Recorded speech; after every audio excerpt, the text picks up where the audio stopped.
Hola a todos, pues bienvenidos a esta nueva sesión del curso de ecuaciones diferenciales.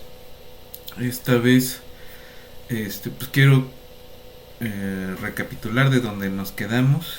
Empezamos ya a ver un modelito sencillo sobre crecimiento de poblaciones y de allí nos obtuvimos primero una ecuación diferencial bastante sencilla y la resolvimos hasta donde entendemos qué significa resolver una ecuación. Es decir, encontramos una curva que corresponde con esa ecuación diferencial, cuyo campo tangente corresponde a esa ecuación diferencial, ¿no?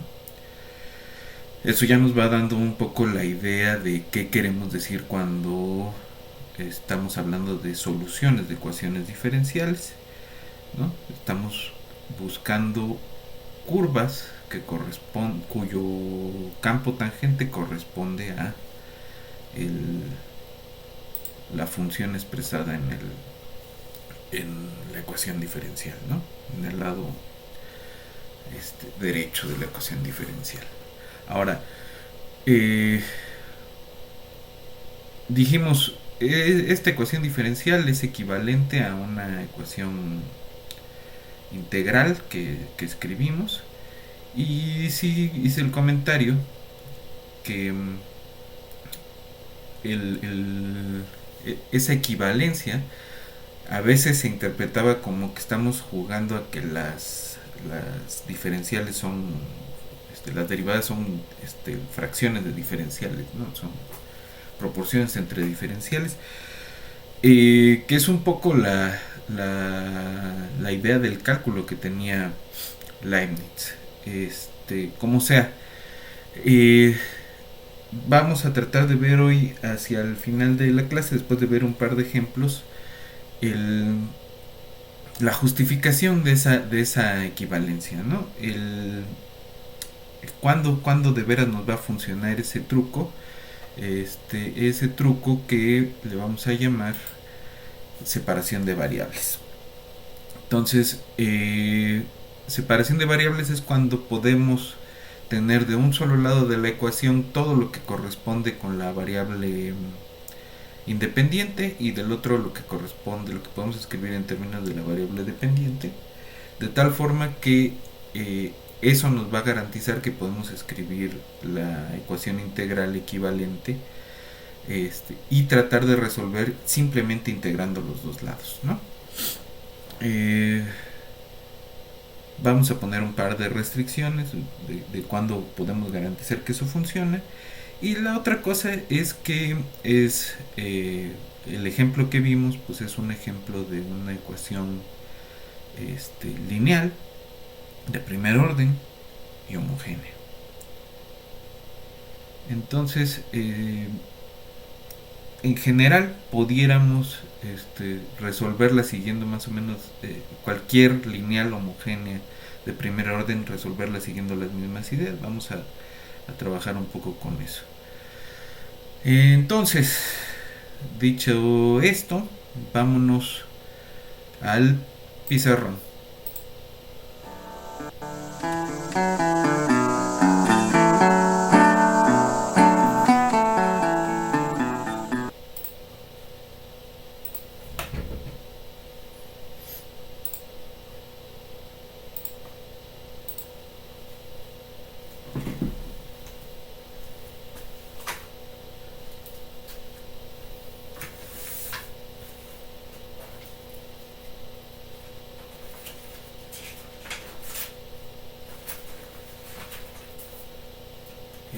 Entonces, eh,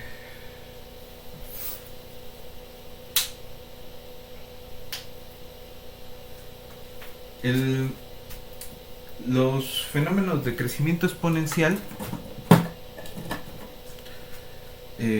aunque digo, ya vimos que como modelo de población es bastante malón, eh, pero los modelos de crecimiento exponencial aparecen también en otros contextos, ¿no? Dos contextos que pueden resultar de interés, pues uno es el interés compuesto y el otro es no es una cuestión de crecimiento, pero sí es un fenómeno exponencial, es la desintegración radiactiva, ¿no? Decaimiento radiactivo. Entonces, en el interés compuesto, eh, pues tenemos en general, si, si tenemos una tasa de interés que la podemos escribir como 100 por una K chiquita, ¿no?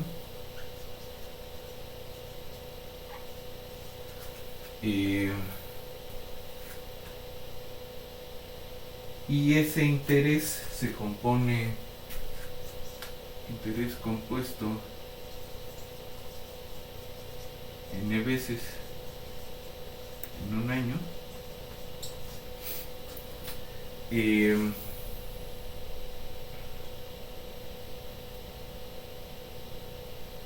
El transcurrir, al transcurrir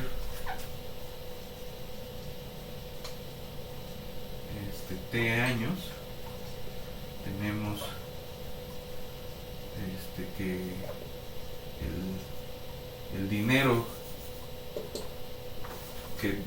que se va a ir acumulando con los intereses, pues se puede ver como lo que ya se tenía por 1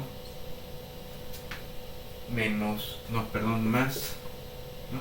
Es la idea del interés, más k n sobre kt, nt, perdón.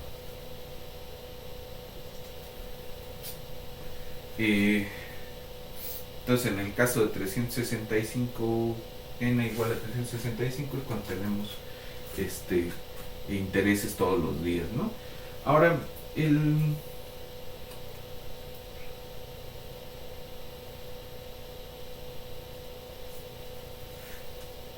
fijémonos en este término de acá.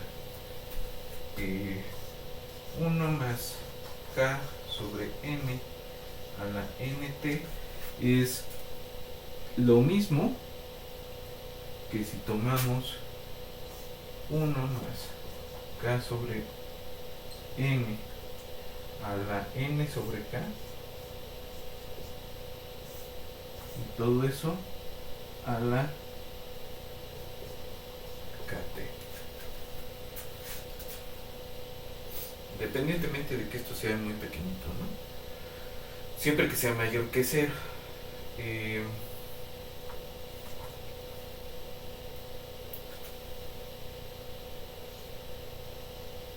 Ahora no sé si esto ya les suena familiar.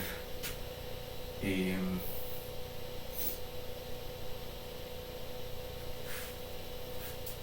decir, ¿qué pasa si hacemos tender n al infinito? Entonces, cuando n tiende a infinito, esta cosa se ve como un exponencial de quién? De kt, ¿no? Entonces, lo que tenemos de este lado, en esta parte lo que estamos viendo es cómo crece el dinero en el tiempo, ¿no? Entonces, el dinero pues va a ser como una P por E a la K T. ¿Pero cuál P? Pues la P que teníamos al principio, ¿no? Si tenemos P0 iniciales, la forma en la que crece pues se ve de esta forma, y esto no es más que la misma ecuación de Malthus que teníamos para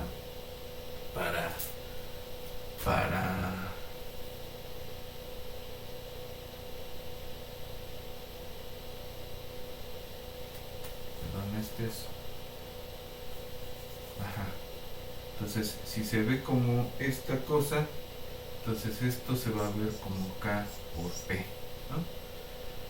Y eso significa que efectivamente la P de T pues es como un P0 por E a la K T. Ahora sí.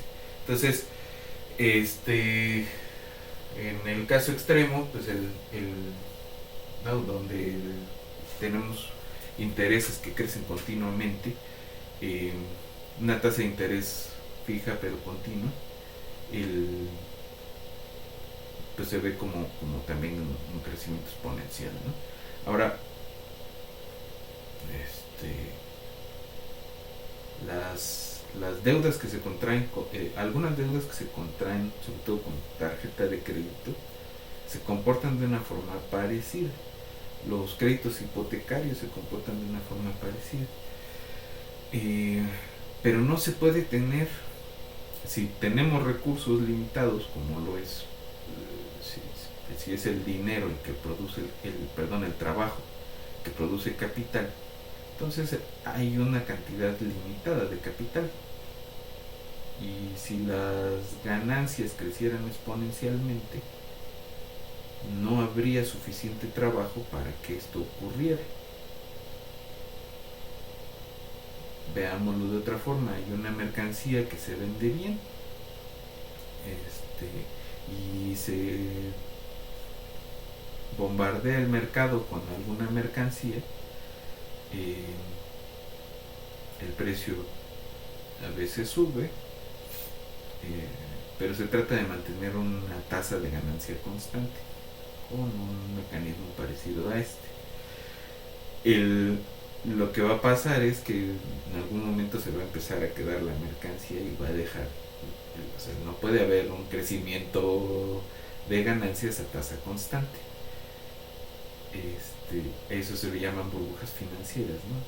Especular que pueden tener un crecimiento constante todo el tiempo y continuo, pues es una falla del sistema de acumulación, ¿no? Bueno, entonces el otro ejemplo pues es el de el decaimiento radiactivo, ¿no?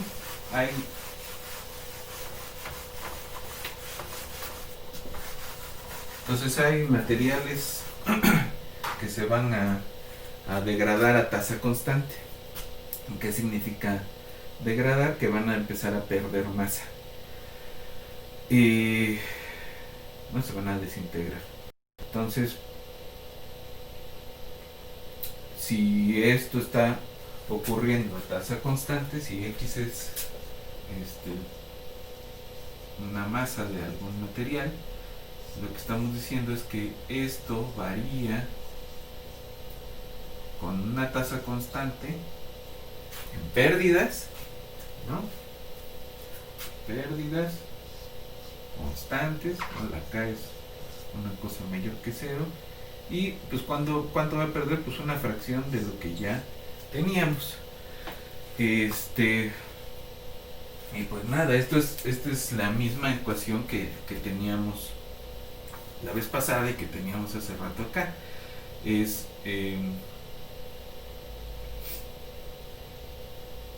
Esto lo podemos escribir equivalentemente como la ecuación integral de x en x igual a menos k por la integral de t, y esto pues es x de t,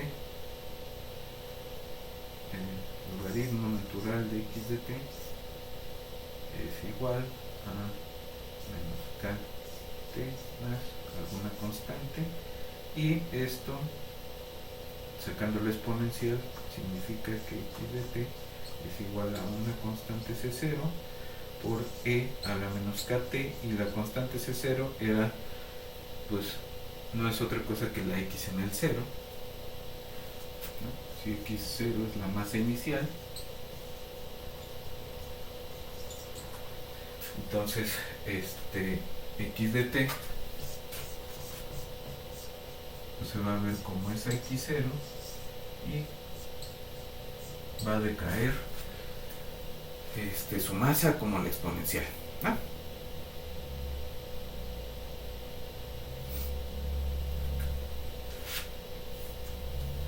Es una exponencial que va así, ¿no?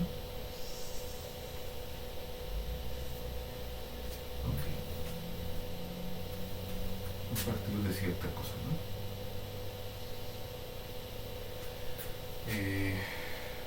Ok. Eso, ¿qué utilidad puede tener? Pues si se fijan, podemos saber eh, cuánto tiempo tarda en degradarse a la mitad, ¿no? Eso se le llama la vida media de algún isótopo, ¿no? Entonces, queremos saber cuándo la masa es lo que teníamos al principio a la mitad, ¿no? Y esto pues está descrito como x0 por e a la menos k por algún tiempo tau.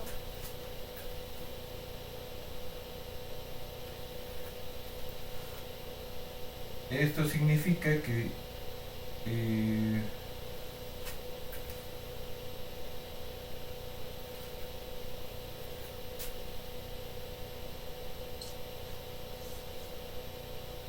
tenemos que encontrar una tau tal que e a la menos k tau sea un medio.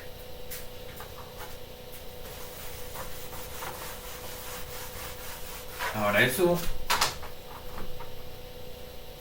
significa que el logaritmo natural de un medio es menos k por tau, que esta cosa de aquí es el logaritmo natural de 1 menos el logaritmo natural de 2, y esto es menos k tau. Esta cosa de acá es 0, y lo que tenemos entonces es que k tau es igual al logaritmo natural de 2, y el tiempo medio de decaimiento, la vida media de esta cosa, pues es logaritmo natural de 2 sobre la constante de decaimiento, ¿no? Y esa constante pues va a depender de cada material. ¿Y qué utilidad puede tener conocer ese hecho? Pues resulta que se puede saber qué tiempo tiene algún tipo de vestigio, ¿no? De huesos o de alguna cerámica muy antigua o ese tipo de cosas, o piedras. Podemos saber más o menos el orden de años que tienen, de acuerdo a la cantidad de material que tengan, ¿no? Para datar, eso se le llama datación. Se usa el carbono 14, o se usan ciertos tipos de uranio, para saber más o menos de qué época son esas cosas que se encontraron, ¿no? Entonces, tiene una utilidad práctica que se ha usado desde hace bastante tiempo, y que básicamente la explicación matemática pues descansa en esta ecuación chafa que ya borré de aquí, que es la ecuación más sencilla que nos podemos encontrar, ¿no? Bueno, entonces vamos a referirnos a dos cosas que les dije al principio de la clase. Primero, esta ecuación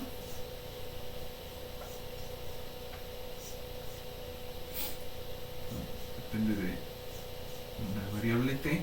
Esa ecuación de acá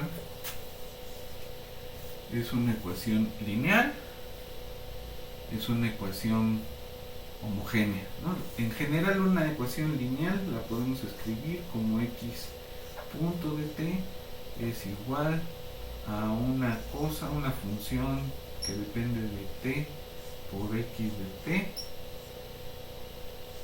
más o menos otra función que depende de t. Estas funciones a y b pueden ser constantes, como en este caso, o pueden ser cualquier cosa en general continua, ¿no?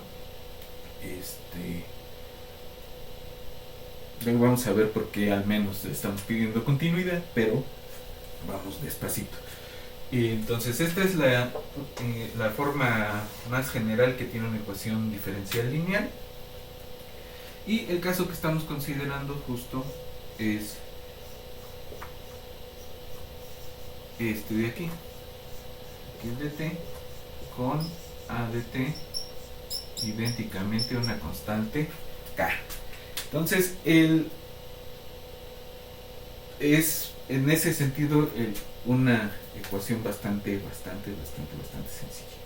Entonces, pero en general, si esta función no es constante, de todas formas, esta ecuación la podemos escribir como t x de t, pero hacemos el mismo truco y esta es equivalente a la ecuación integral de x sobre x, 1 sobre x respecto de x, y igual a la integral de a respecto de t.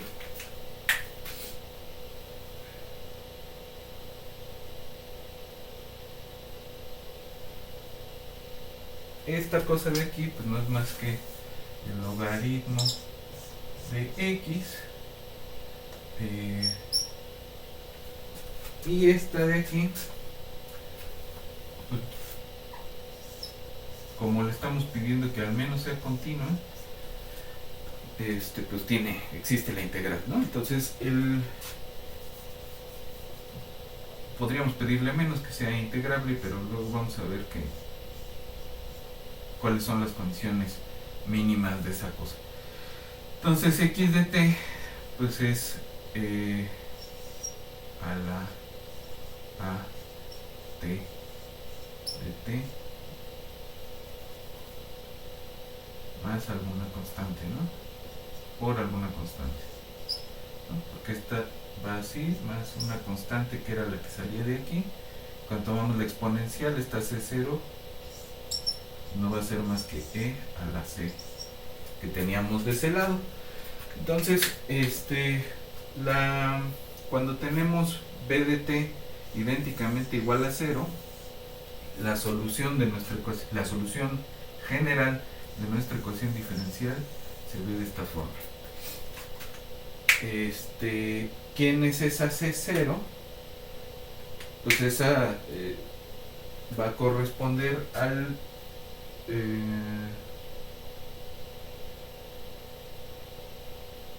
no, esa la podemos solucionar siempre que conozcamos una condición inicial, ¿no? No siempre es igual a la condición inicial, pero siempre que conozcamos la condición inicial podemos resolver esa ecuación de allí, ¿no?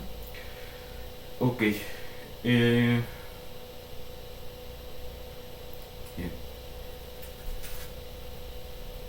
Entonces eso es, digamos, lo que llamas generalmente toda esa familia de ecuaciones. Y si se fijan, aquí volvimos a usar esta equivalencia, y es el otro punto que quería tocar hoy, que es la técnica o el truco de separación de variables.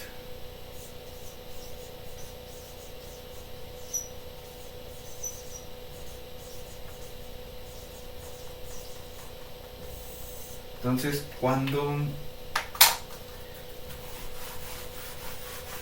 si tenemos una ecuación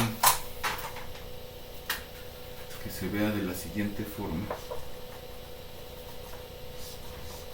x punto es igual, x punto depende de t, eh, es igual a una función f que dependa de x multiplicada por una función g que depende de t. Entonces vamos a decir que esta ecuación de aquí es de variables separables, o simplemente que es una ecuación separable.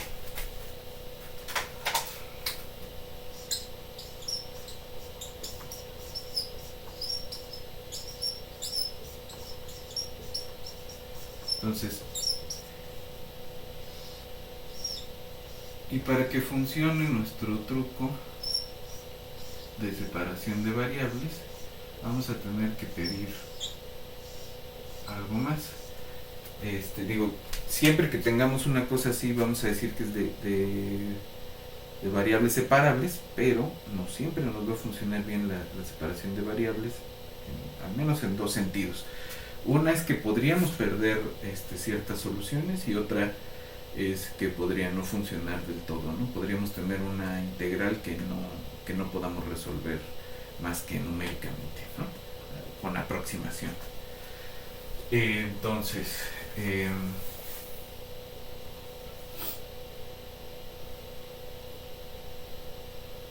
¿qué es lo que va a pasar con esto? Tenemos, si esta cosa es de variables separables, entonces tenemos dx en dt es igual a f de x por g de t, y si, y aquí viene el lío, si f de x no se anula en ningún punto, entonces podemos preguntar qué pasa con la integral respecto de t de esta función,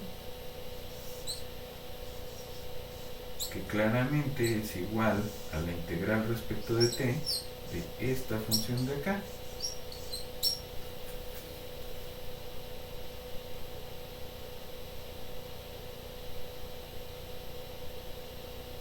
Y si se fijan de este lado, haciendo un cambio de variable, básicamente estamos preguntando quién es la integral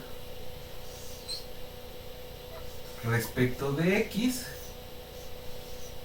de 1 sobre f de x, y quién es la integral respecto de t de nuestra g de t, ¿no? Entonces, ¿cuándo va a funcionar cuándo se puede aplicar la separación de variables?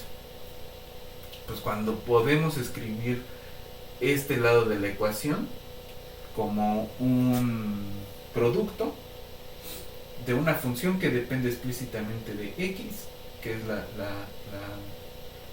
variable dependiente, y una función que únicamente depende de la variable independiente. ¿Cuándo va a funcionar? Pues cuando podamos garantizar que la f no se anula en ningún punto. ¿Qué va a pasar cuando las soluciones, cuando la función constante igual a 0 sea una solución?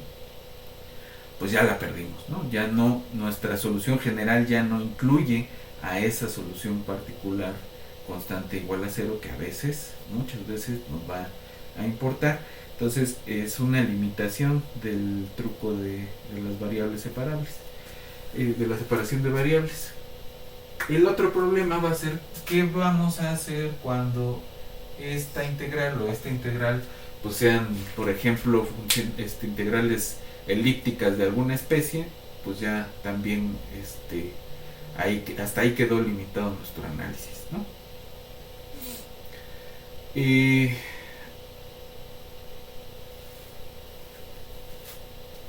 Entonces les quiero recomendar que le echen un ojo a las primeras partes del libro de Brown, que está ahí en la carpeta del Drive. Ahí vienen varios ejemplos con ecuaciones sencillas, algunos que todavía no vemos, pero vienen bastante bien explicados, con bastante detalle, y pues tienen bastante interés en el sentido de poder entender cómo se modelan cierto tipo de situaciones con estas ecuaciones que son las más sencillas de todas. Bueno, entonces por hoy lo dejamos aquí y vamos a hacer un primer acercamiento a las ecuaciones que ya no son homogéneas. Vamos a ver cómo los podemos resolver y nos vamos hacia nuestro primer modelo no lineal, que va a ser un modelito de poblaciones, ¿no? Entonces la dejamos aquí por hoy y nos vemos en la siguiente.